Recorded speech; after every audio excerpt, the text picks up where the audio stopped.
Boa noite, você tricolor. Quem fala é o Igor. Você quer mais vídeo pro canal Frupedia. Sejam todos bem-vindos. Então, nos classificamos 3-0 contra o Criciúma. O placar hoje foi muito mais aceitável do que propriamente a atuação do time, né? Foi um placar que, entre aspas, foi mentiroso, mas o que pode foi a classificação, né?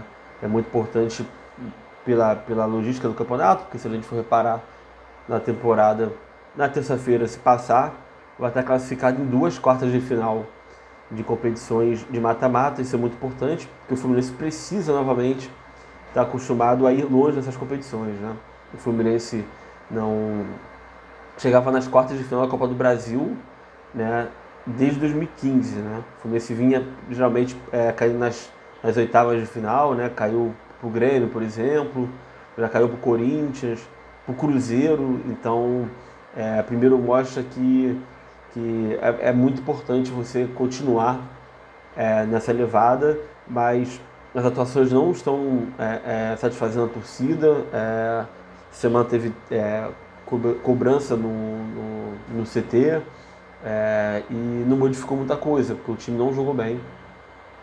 Mas a gente precisa estar sempre brigando. Obviamente, nem sempre a gente vai jogar bem, né? Mas ter essa constância de jogos ruins é o que me preocupa, né? A gente sabe que o elenco não é potente igual os outros elencos de times que, né, estão acima de nós, ou estão disputando competições similares ao Fluminense, mas a gente no mínimo tinha que estar jogando de uma maneira muito melhor do que a gente vem atuando, né?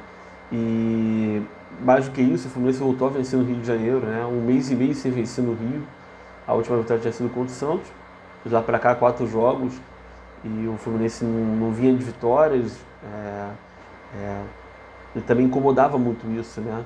De poucos gols no Rio de Janeiro, a vitória não acontecia, né? O time geralmente jogando melhor fora do que em casa, e era muito importante vencer. Se a gente for pegar o começo do jogo, né? É interessante também, né? Mais uma situação que eu quero pontuar é que os gols foram marcados no início de cada tempo, né? Se a gente está reclamando da situação, da atuação do time, a gente também tem que entender que se o foco era marcar logo no início do jogo, o foco foi acertado. O Fluminense marcou o gol logo no início do primeiro tempo e dois no início do segundo. Então, vamos imaginar, né, vamos pegar um cenário de que se o Fluminense não conseguisse marcar cedo logo de início. Pela forma como o time atua, dificilmente a gente conseguiria a classificação hoje, né? Ou no máximo iria para os pênaltis. E você marcar um gol logo aos 3 minutos foi muito importante. Eu comentei no último vídeo também, né? Eu falei, olha, se esse time for um time de homens, o Fluminense teria que no mínimo vencer por 3. Não contar com aquele gol que o Fluminense marcou no jogo de ida. Esquecer, imaginar que o jogo foi 2-0, né? E o Fluminense conseguiu fazer 3. E o placar for se desenrolando. Tem jogos que você não consegue entender, né? Tem jogos que às vezes você sai tomando um gol atrás do outro de uma maneira inexplicável. E hoje o Fluminense fez no segundo tempo 2 gols muito rápidos, né? Que acabaram desnorteando o adversário. Mas o início do jogo foi muito promissor no sentido do gol, né? Que o gol sendo uma jogada de lateral. E se no primeiro jogo nós erramos, nós falhamos principalmente, além da atuação ruim, hoje o Fluminense explorou a desatenção do time do Criciúma, né? Que o gol saiu uma jogada de lateral, que o Nenê vai tocar, vai achar o Egídio, né? Que é uma jogada que eles costumam fazer por ali quando dá certo, né? Porque é o lado mais ineficiente e mais lento do time, mas também, teoricamente, é um lado que são jogadores que são melhores, né? Tecnicamente, né? Que é o Nenê e o Egídio, né? Em comparação ao Samuel Xavier e o Luiz Henrique na partida de hoje. Esse lado esquerdo tem jogadores que são mais gabaritados, tem uma técnica teoricamente mais apurada.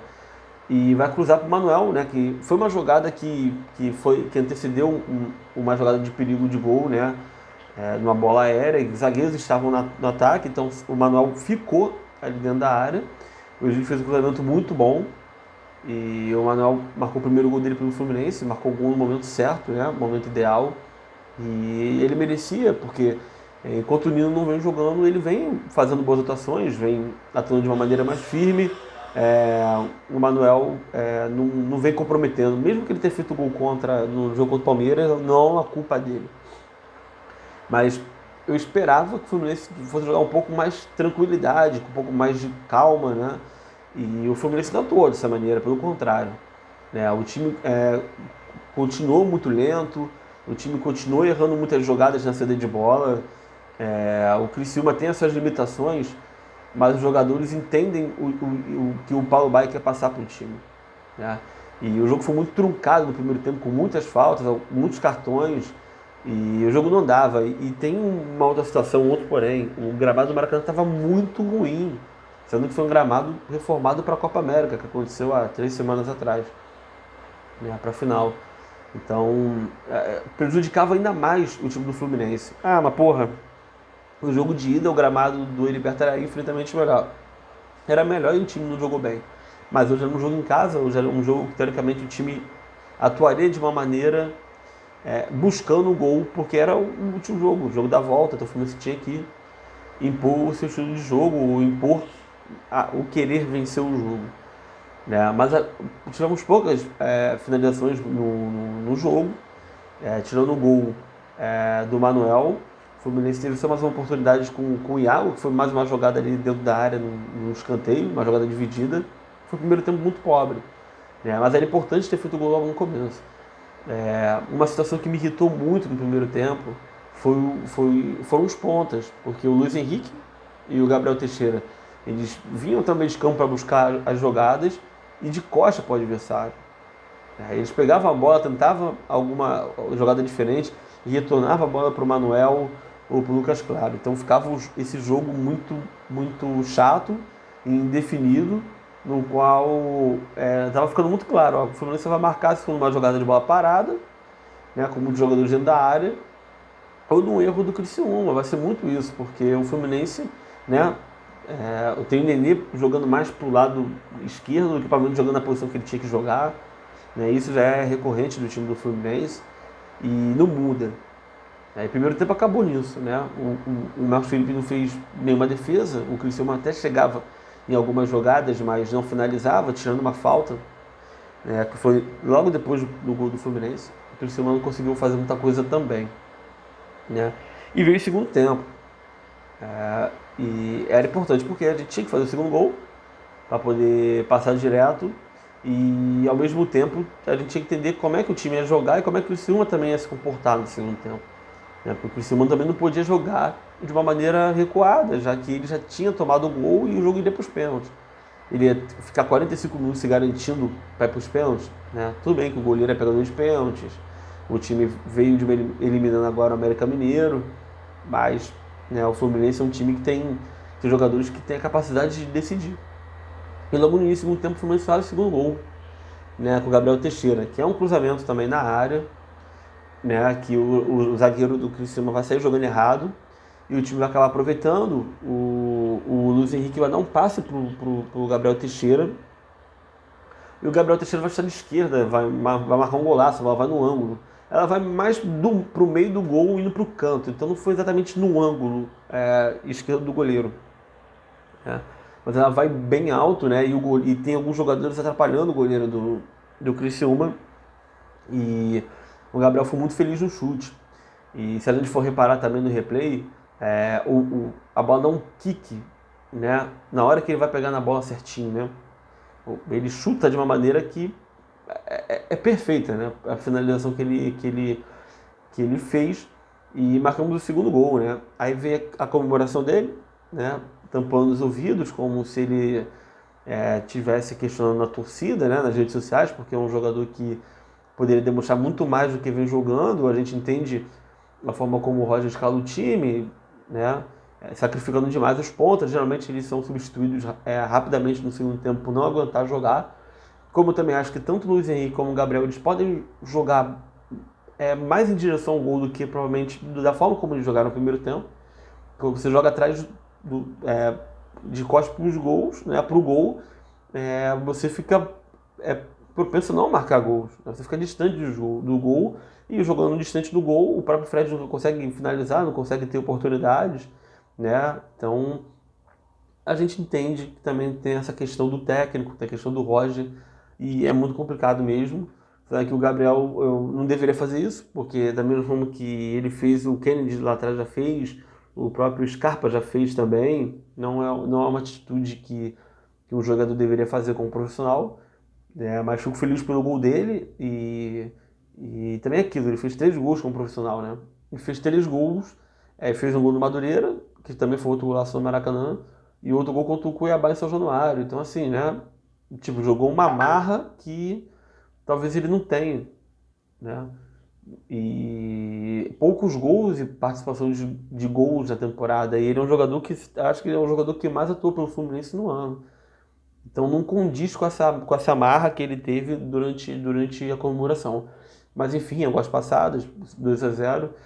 E rapidamente o time fez o terceiro gol, né? Que tem a participação do Gabriel novamente, né? Porque o Criciúma vai sair jogando e o Gabriel vai aproveitar o erro na saída de bola do Cuiabá, do Criciúma, e ele vai achar o Fred. Aí é o que eu tô falando, né? O time nesse momento estava postado da maneira que o Fluminense costuma jogar com o Roger, né? Atrás, praticamente da linha do meio de campo, né?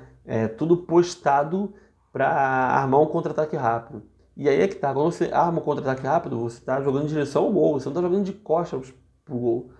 E o Gabriel vai encontrar, ele vai virar o jogo pro Luiz Henrique, né? Pro Fred, perdão. O Fred vai receber a bola, ele vai caminhar com ela, e ele lembrou um pouco o gol que o Fluminense fez contra o Bragantino, né? Que o Fred foi carregando, na época ele devolveu pro Biel, que devolveu para ele. Hoje ele carregou a bola até o momento de Luiz Henrique passar. Ele estava em posição legal, um pouquinho atrás do defensor. Ele vai pegar de direita e vai marcar o gol, né? Vai estar no canto entre a trave e o goleiro e vai fazer o terceiro gol. Muito importante para o Luiz Henrique também, porque é outro jogador que não vem atuando bem. Tudo bem, é um jogador que não é titular hoje, é o Caio Paulista, mas ele aproveitou o gol, é o primeiro gol dele na temporada. Não é um jogador que finaliza muito bem, a gente sabe muito bem disso, mas todo gol é muito importante para os jogadores, né? Para cada jogador, e principalmente para os pontas, né? Porque se a gente tiver os pontas atuando bem, a probabilidade de Fluminense ir bem no jogo é muito grande. Até mais que o Nenê, ou até mais que os laterais. Se nós tivermos os pontas ali alimentando o Fred, ou marcando bem ele na saída de bola, o Fluminense vai ter uma probabilidade maior de marcar um gol, né? Se jogar atrás, né, você está distante do gol, então é muito mais difícil de você marcar. E o time acabou fazendo 3-0 no momento crucial, né? Você, com 10 minutos do segundo tempo, você tem mais 35 minutos de jogo, você está com uma vantagem muito boa, podendo tomar ainda um gol, né? Para não correr nenhum tipo de risco, né? Você acaba largando o placar, e o Fluminense não ficou com a bola, né? Igual o primeiro tempo. Os gols saíram muito rápido, mas também foi o Fluminense aproveitando os erros do Criciúma. Os 3 gols saíram em erros do Criciúma. Por mais que 2 deles tenham sido uma jogada trabalhada também do Fluminense, veio de uma origem do erro deles. Então o Fluminense não conseguia ficar muito tempo com a bola no pé, era muito bicão para frente, né? No segundo tempo o time começou a se desfazer demais da bola, o Cristiano também começou a trocar, fazer substituições e colocar o time mais para frente. No segundo tempo, o Criciúma teve 2 oportunidades, foi o chute do Maranhão, né, que foi de fora da área, foi logo depois do terceiro gol, e o Marcos Felipe faz uma puta defesa, a bola vai no ângulo, e com a ponta dos dedos o Marcos Felipe faz uma grande defesa. E no final já do jogo tem uma cabeçada, né, do PH, que a bola vai por cima, né? Ele estava na cara do Marcos Felipe, que falhou nesse lance, né? Ele saiu mal no cruzamento, ele vai dar um soco meio que Superman, mas o soco é errado, porque a bola vai para o chão, né, numa meia altura, e quase que sai o gol do Criciúma, né? Se o Criciúma faz aquele gol ali faltando uns 5 minutos para acabar, né, para o jogo acabar, poderia perigar para o Fluminense. E nesse meio tempo o Manoel foi expulso, né? Foi uma expulsão injusta, eu acho que o Manoel não deveria ter sido expulso. Ele tinha tomado o cartão no início do segundo tempo e leva outro. Tudo bem, ele é reserva, né? No próximo jogo da Copa do Brasil o Nino já vai estar de volta, então, né, menos mal, não foi um jogador titular que acabou sendo expulso, mas vamos imaginar que o jogo ainda tivesse 1-0 para o Fluminense, né? Com o placar mais apertado e tomando um gol. poderia jogar tudo por água abaixo. Acabou não se transformando nisso, mas foi uma expulsão injusta. E a gente tem que reparar também que foi mais uma expulsão. O time tem muitas expulsões na temporada também. Não só pênaltis cometidos, mas muitas expulsões. Né? E poucos jogadores adversários são expulsos. Então a gente precisa também rever essa situação, porque também tem a parte psicológica, faltou um pouco também de manejo, porque ele chuta a bola para longe, né? Ele já tinha um cartão amarelo, então ele é interpretativo, se o juiz quisesse dar o cartão, ele poderia dar. Ele não precisava dar, ele poderia chegar para o Manuel e falar, pô, Manuel, não faz mais isso. Mas ele acabou dando o segundo cartão amarelo, que poderia ter sido evitado, né? Mas que não comprometeu o andamento do jogo. E aquilo, né? O Roger fez aquelas substituições padrões dele, né? Que, não, que geralmente não surte tanto efeito. Tentou colocar o Ganso no lugar do Nenê para poder controlar um pouco mais a bola. Em alguns momentos conseguiu controlar, em outros momentos não. O Kaique hoje já não conseguiu entrar tão bem como no último jogo, mas acho que ele precisa ter mais tempo também de jogo. O Abel também contribuiu um pouco mais atrás do que propriamente na frente, não teve oportunidades, né? O Luca também entrou, mas também mostrou muito pouco, também pela falta de tempo, ter pouco tempo de jogo, mas eu acho que é um jogador que precisa entrar um pouco mais, porque ele foi titular no fim da temporada passada, e mesmo que ele tenha os seus problemas, né, como finalização, né, ele fez aquele gol claro contra o Cerro Porteño, o Luca não é um jogador descartável ao extremo, né, é um jogador que ajuda na marcação no ataque, é um jogador que fez gols importantes na temporada, então acho que não é totalmente descartável. Mas também tem aquela situação, né? O John Kennedy acaba não entrando numa partida que é importante, né? Que é um jogo que ele poderia também pegar mais ritmo, que ele dá preferência ao Abel. Da mesma forma, o Nonato também não entrou, o Nonato poderia ter estreado, mas eu acho que também não poderia receber um pouquinho de rodagem com o tempo, mas tudo bem. Vitória importante, classificação para as quartas de final, o sorteio na próxima sexta, e antes do sorteio tem esse jogo contra o Cerro Porteño, que é o jogo do ano do Fluminense, e o time não vencia, né, marcando 3 gols dele, jogou contra o River, né? Então é mais uma outra curiosidade importante, né, antes do jogo contra o Cerro Porteño, que o Fluminense precisa ter um postura totalmente diferente. Tudo bem, né? O placar já é muito bom, a vantagem é excelente para o Fluminense.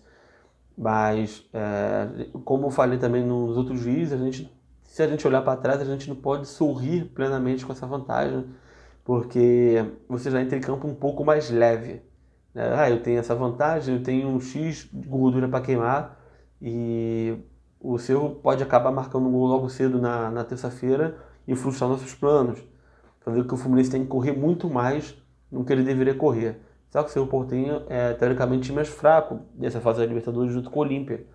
Então eu acho que o Fluminense precisa impor o ritmo dele. Tenho essa preocupação pela forma como o Fluminense vai atuar, porque o Fluminense na Libertadores joga muito melhor fora do Maracanã do que dentro do Maracanã. Né? A campanha fora é bem melhor, né? São 3 vitórias fora do Rio de Janeiro e um empate, enquanto no Maracanã o Fluminense perdeu para o Júnior. Então, né, a gente também precisa rever a forma como o time vai atuar contra o Cerro Porteño. Mas a vitória de hoje veio no momento certo. Os jogadores que marcaram os gols também foram jogadores que necessitavam marcar os gols para elevar um pouco a moral. Ainda mais o Manuel, né? Que o Manuel deve ser o último jogo, deve ser o penúltimo jogo do Manuel sem o Nino, né? Porque provavelmente o Brasil pode jogar a final das Olimpíadas e se não for para a final vai jogar o jogo da medalha de bronze. Então o Nino só voltaria para o Brasil na outra semana, né? Para os jogos contra o Atlético Mineiro e o Inter, né, pelo Campeonato Brasileiro. Perderia o jogo contra o América, que seria no outro final de semana. Então é um momento bom para o Manuel ter mais ritmo. Os gols também foram importantes para o Luiz e para o Biel, que fazem poucos gols, né? E eles precisam marcar mais, eles precisam chegar e entrar mais na área. São jogadores que precisam visar o gol, né? São 2 jogadores que têm qualidade, mas precisam visar mais o gol e ficar mais menos afastado da área possível. Eu vejo muitos vídeos do Gerson, o Gerson fala com razão, o Fluminense não pode ter 2 pontas sendo assistentes de lateral todo o tempo. Não pode. Isso não existe, porque são menos 2 jogadores para atacar. Quanto às atuações, o Marcos Felipe ele foi pouco exigido, quando exigido ele quase deu um mole numa jogada que poderia ter sido o gol do Criciúma. Samuel Xavier, outra partida regular, nem muito boa e nem partida ruim, não comprometeu. O Manuel fez gol, né, foi expulso, mas o saldo é muito mais positivo, foi um dos melhores em campo. Né? Chega firme, é um zagueiro que geralmente tenta dar alguns passes mais avançados, né? Lançamentos. O Nino também é assim, né? Só que o Nino está no momento infinitamente melhor. Mas o Manuel tenta fazer uma jogada, uma ligação mais direta, né? Ao contrário do Lucas, claro, que geralmente tenta sair jogando com ela ou tenta achar mais os volantes, né? E esse também é outro problema, que eu vou falar daqui a pouco, né? O Egídio hoje já deu assistência, e é muito daquilo que a gente também comenta, né? São 2, 3 jogos ruins para um jogo bom. Isso é muito pouco, né? Para um jogador que... Pra posição do campo que é muito importante, né? E a gente sabe que o Egídio tem um cruzamento muito bom, a gente sabe que o Egídio... ele é um jogador inteligente, ele não é um jogador ruim, mas ele parece ser um jogador muito desligado. Igual o Luiz Henrique. Em alguns momentos o Luiz Henrique parece estar desligado do jogo, parece que está pensando em outra coisa, não está focado na partida. Né? Mas hoje a partida do Egídio foi bem melhor que os outros 2 jogos que ele fez, né? E não comprometeu também. Já o Iago e Martinelli, principalmente o Martinelli, não fez um bom jogo hoje, e também tem muito disso, da sequência dos jogos e do esquema. Né? O Martinelli vem errando muito na saída de bola, errou no jogo da ida, hoje já teve 2 jogadas que ele também errou na saída de bola. E também é aquilo, né? A gente sabe da qualidade dele, é um jogador absurdo, com um baita potencial. Lá no Fluminense hoje tem o André no banco que está ali, ó, próximo de ser titular. E tem o Nonato que também acabou de chegar, né? Então, assim, ele já não tem só o Wellington para jogar no lugar dele. Agora existem 2 opções concretas para sua posição. Né? E eles precisam melhorar, né? Tudo bem que a gente entende a posição que eles jogam, a forma como eles se doam, ainda mais que o Nenê praticamente é 1 a menos nesse sentido de intensidade de jogo, com o Fred, então são 2 a menos. Então é muito complicado para eles, mas precisa sair um pouco melhor com a bola, precisa ter um pouco mais de tranquilidade. Não achei um jogo bom dele. O Fluminense até colocou ele na enquete dos melhores em campo, eu não achei que ele jogou bem. O Iago tomou mais o cartão, ele também precisa ter cuidado, né? Porque é um jogador que por mais que ele dê tudo de si dentro de campo, ele precisa ter um pouco mais de paciência, de tranquilidade. Mas são 2 jogadores que têm bônus, né? Que tem um saldo enorme com a torcida e com o time, e a gente também entende esse sacrifício que eles têm dentro de campo. O Nenê é aquilo, né? Geralmente errando mais do que acertando, participou do lance do primeiro gol, mas aquilo também é muito pouco, né, para a posição dele também, né? Por jogar numa posição de um camisa 10. E aquilo que a gente fala, né? Eu comento, né? O meu meio de campo seria sempre André, com Martinelli e o Iago. Seria um trio de volantes, mas tendo Ganso, Casares e Nenê no elenco, nunca que a gente vai ver isso acontecer. Até mesmo Calegari no meio desses 3. Mas a gente nunca vai ver isso acontecer. Né? Porque o elenco não é ruim, mas o elenco ele não é ajustado. Né? Tem muitos jogadores numa posição com opção e outras posições já é bem mais carente. No ataque, o Fluminense tem muitas opções. Né? Já em outras determinadas situações de posições, o Fluminense não tem.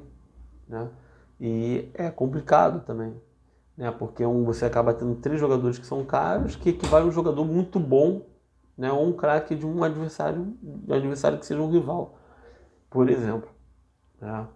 E o Luiz Henrique, como eu falei, melhorou no segundo tempo, mereceu o gol também para dar esse ânimo, mas precisa também jogar muito mais, precisa prender menos a bola, jogar mais virado para o gol, prender menos, jogar menos preso na lateral, jogar mais pisando dentro da área, usando a estatura que ele tem, usando a inteligência que ele tem, o Dib também. E o Gabriel Teixeira também é a mesma coisa.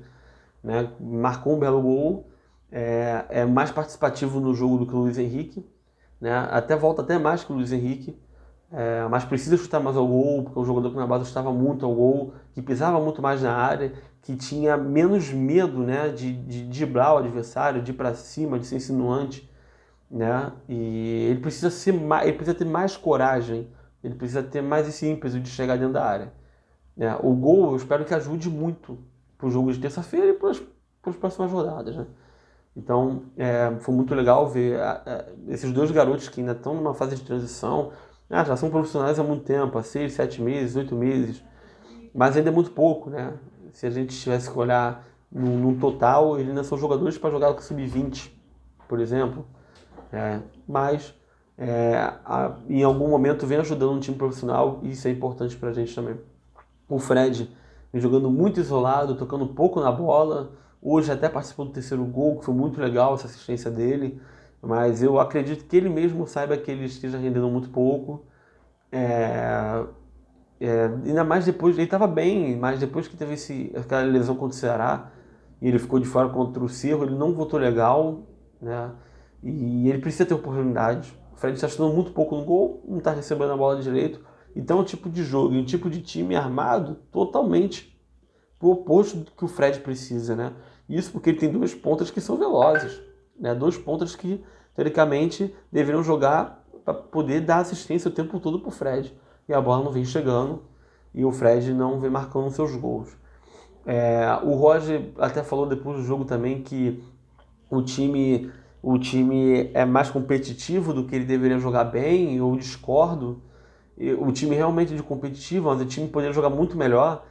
O Marcão com menos peças na temporada passada fez o time jogar muito melhor. O próprio Odair, o time já não jogava tão bem, mas era um time que ele conseguiu fazer algumas goleadas, conseguiu defensivamente ser um time que sofria pouco e era um time um pouco mais letal no ataque, né? Era um time que era um pouco mais insinuante que o time do Roger. Então acho que o Roger deu uma bola fora quando a falar sobre isso. É meio que ele tivesse dizendo, não, o time vai estar jogando desse jeito aí, mas vai ficar isso aí, pronto, acabou. Não deveria ser isso, né? O Fluminense poderia jogar muito mais do que vem jogando, né? E a torcida está super chateada, né? Os protestos foram válidos. Eu já fui um cara que já fui contra protesto lá atrás, mas mudei muito a minha cabeça. Os jogadores necessitavam ser cobrados.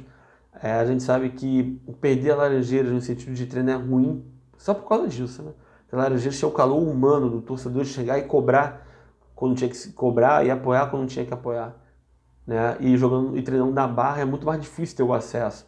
Então, como o presidente já blinda e o técnico blinda os jogadores, que o Roger dá sempre oportunidade para os mesmos jogadores, parece que tipo, perdemos o jogo e o cara tá de boa, né? Nada vai acontecer com eles, né? Como se jogasse num time sem pressão, como se jogasse num time que não fosse grande.